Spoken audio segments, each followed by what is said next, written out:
How are we doing, folks? Welcome back to another episode of the Blockbuster Brothers. Today we are talking Mortal Kombat 2. Brian, I don't know if you know this, but this is actually the third installment. There was a 1995 Mortal Kombat film that had a production budget of 20 million and it made 122 million worldwide.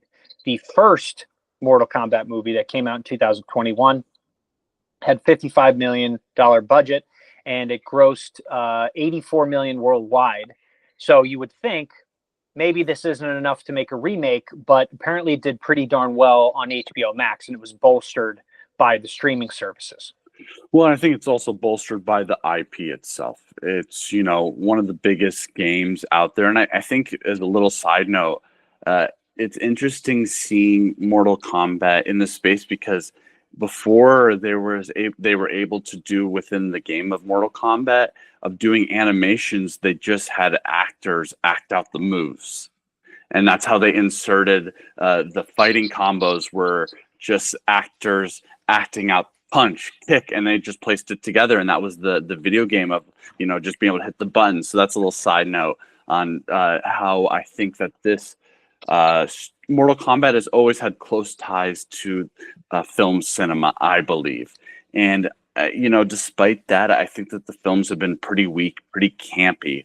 Particularly the last one they did, I don't know which one. I think there's been an even more recent one you said on HBO Max.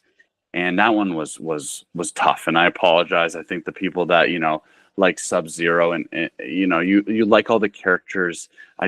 For a person that isn't obsessed with the IP, it's just not a good movie. I mean, I think you can obviously argue that, but this one, I think in particular, the fact that they got Carl Urban from The Boys to play Johnny Cage, who I think is actually my favorite character within the Mortal Kombat universe, because I'm surprised they haven't done this first, and maybe they have, and please correct me if I'm wrong. But Johnny Cage is an actor in the Mortal Kombat thing. He's a movie star, Johnny Cage, like Indiana Jones. So like, it feels like, okay, this works within the movie of film to have your movie. I don't know why they haven't done this right off the gate. Like, this seems like he's kind of like the most campy and has the most like heart.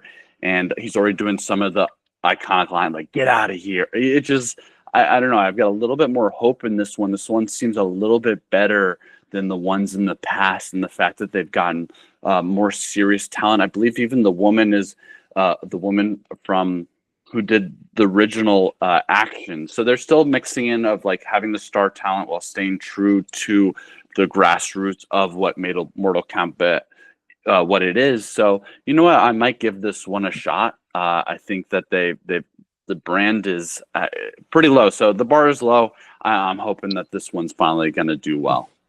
Yeah, and I think I agree with you. I think what these movies can offer is some pretty sweet fight scenes. So if they can get that right, it'll probably do pretty well. This budget is a little bit higher. It's around $68 million. And one of my favorite actors out there is in it, Hiroyuki Sanada. So he's in it. He was in the first one as well. And so, we'll see. We'll see. I do have a feeling this will do really well on streaming. For the people that don't see it in theaters, they're probably going to click on it because it's obviously going to have a lot of action and fighting. It's got such a loyal fan base, and Mortal Kombat will always be around. So please let us know if you're interested in checking this out, what particular elements you're excited for, or what you're not excited for, what you're worried about. But we appreciate you all watching, and we'll catch you all on another episode of the Blockbuster Brothers.